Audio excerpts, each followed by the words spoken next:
We are rolling once again. What's rolling? The wheels of war. Big APCs, huge tanks, super hammer carriers with turrets of death and destruction in the name of the Imperium, or your Xeno god of choice. But in our case, no, it is the Emperor, because we are an acolyte cell. He's not, he's the GM. But me and my personalities, otherwise known as the friends that play at the table, even though they're all me. No, they're not really all me and him, just him and me, and all the different facets of me. There are real people, really. And you're watching Session 15 recap. Believe me, this is going to be the most interesting bit, just the intro, because actually what really happened was disastrous, wasn't it? Oh, yeah.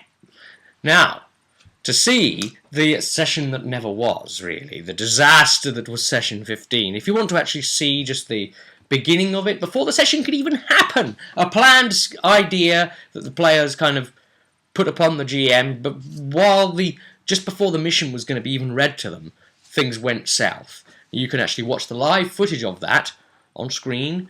Annotation linky click thing between us. Deep, deep, deep, deep. Right working. there. It's not working. No, it is. I can see it.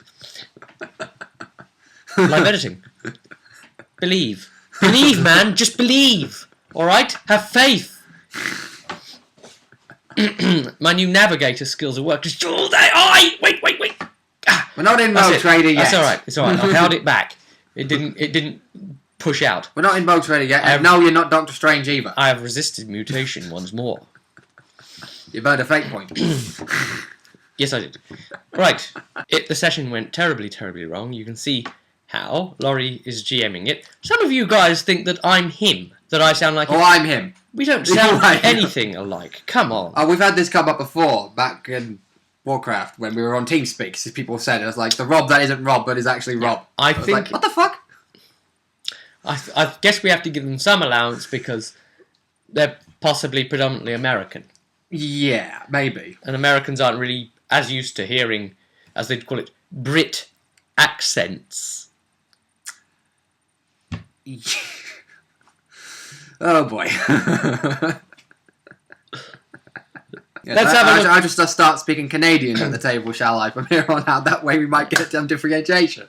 No, I think we've been speaking enough about accents. Let's look at the book that was used, or a little bit of the book that was used. There's a bit of it. This is the front. You can see the size. As always, link in the crotch if you want to take a look at it on Amazon. And please click the link and buy it, because Amazon will say, "Oh, Rob, that's very nice. We'll give you a tiny bit of commission towards that. Oh, that's very nice of you bringing them here. Oh, what a good boy you are. It's not much, but if enough people do it, it could start to become sizable." Yeah, so... Go into the crotch and click. Anyway. Okay, Shane Dawson, Mike. It's called Church of the Damned. Part of 2 of the Apostasy Gambit Adventure Trilogy. G. Yeah, GZ. Letter G. Big ass blurb. It all went wrong. To see that, and then after it all went wrong, they had to roll new characters. Or create new characters, play new characters. It was characters that had joined our cell before on a 2-cell operation, and they've come back. Jez has lost Kisdeen. Basically, Kisdeen made an attempt on Malvanis' life. It all failed really terribly, and Kisdeen did a runner. As you can see in the live footage anyway, that's really the short end of it. And Sister has kind of become under a lot of suspicion, and seemingly possibly has now become a Repentia. Yeah. Sister Repentia battle thingy. Yeah. With its own unique career now. It's a bit like a dwarf slayer, essentially. It now wears no armour and uses just a eviscerator. A nice big fuck-off chainsword. And says, right, I'm going to basically die now, but go down in a blaze. I'm seeking to honour myself and kill things. Yeah, kind of deal. I must repent. I don't think the player's really all that satisfied with it, and so he's playing as that. Pete obviously lost Predrag, and he's just in the previous session before starting this Psyker here, and this was the first time out of the gate for him with that Psyker. Jez is playing the Kadashan Imperial Guardsman, who has now joined the cell, so that now Jerichus isn't the only one with the military oof to be able to propose strategy and how to fight. Don't go bringing Dragon Age into this. Yes, exactly.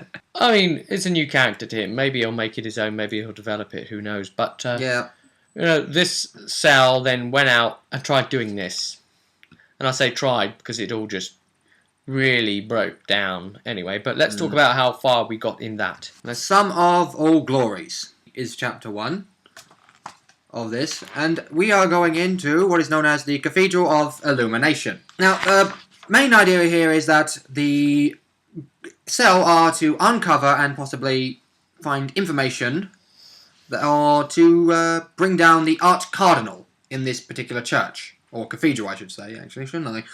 It's come under suspicion. Yeah, but we can't just go in and use the full might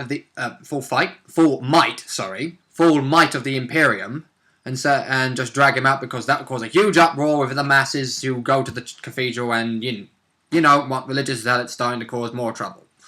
So they sent in an acolyte cell undercover under the guise of investigators of relics, which is the main point of this mission.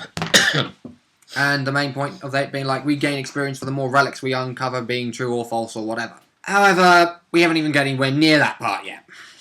No, we got about 3 rooms in. Yeah, 3 rooms in, hospital, main entrance, cloister. Jerichus felt a little bit messed up at that point due to his corruption points. Yes. Felt a little bit of a twinge in his head. It's like, that's new. Well, we went to a hospital. We found some crazy dude. Yes. Well, the hospital wing, anyway. Yeah. You found some crazy dude who's now giving you information to try and go to a library, or you found out that someone might be possessed, and you're going to go talk to an exorcist about it. Yeah. It's just that, really, the main happenings were at the beginning, with the attempt on Malvanis's life. So, yeah. I mean, Kisdeen trying to take those 2 syringes there, one filled with air, one filled with bleach, and trying to get through his power field to inject them, and it just bouncing off. And then trying to do a runner and throwing a grenade down in the room, and people jumping out of the way, and then Malvanis's armour pretty swallowing it all up. Yeah, swallowed what he took anyway, plus his toughness and whatever the hell else stuff. Yeah, I think it just all went downhill really, really quickly, and it didn't recover whatsoever. Yeah. It almost feels like Dark Heresy as a system has its days numbered for this group, really, and for you as GMing it. Yeah. Would you say that's about right? Oh yeah, I would agree. But you're just at the point now where you're going to be facing running out of modules. Well, I got this book and one other book, and then 2 things I got in PDF format right now. Then you have the exciting prospect of being able to do things your way. Yeah. The fact is just getting to that point in the first place. Yeah, but I mean, you can start injecting it in, and then if they go up too much, just start raising the difficulty level of the books. Well, these ones happen to give suggestions of what you can do.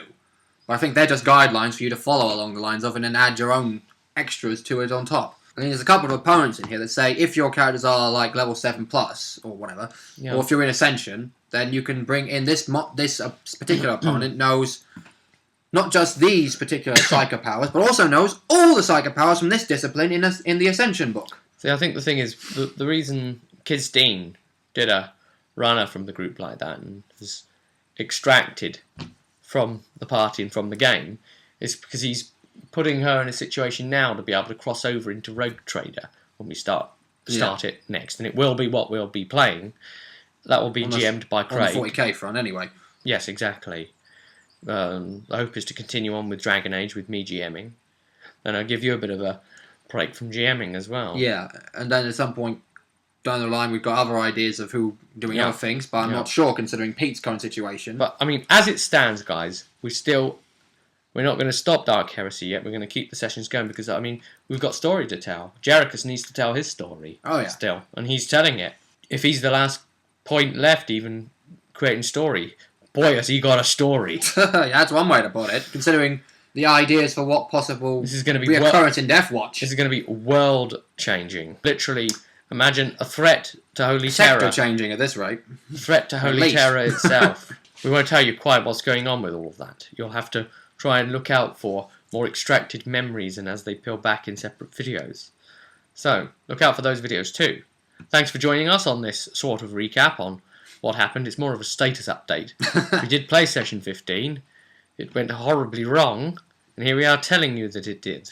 Look out for information on session 16, where hopefully we'll be able to tell you what happened in the Church of the Damned next. In the normal format, without having to report on some awful thing that happened. Yeah. That's cool. And when you start doing your own thing, maybe we can actually film it. Yeah. And do a live session of something like that. Hopefully. Alright. Without that going south and all. Well, I'll see you at the next one, guys. And until then, enjoy your gaming.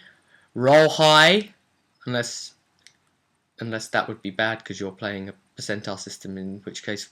Roll low. Yeah. And I'll see you at the table.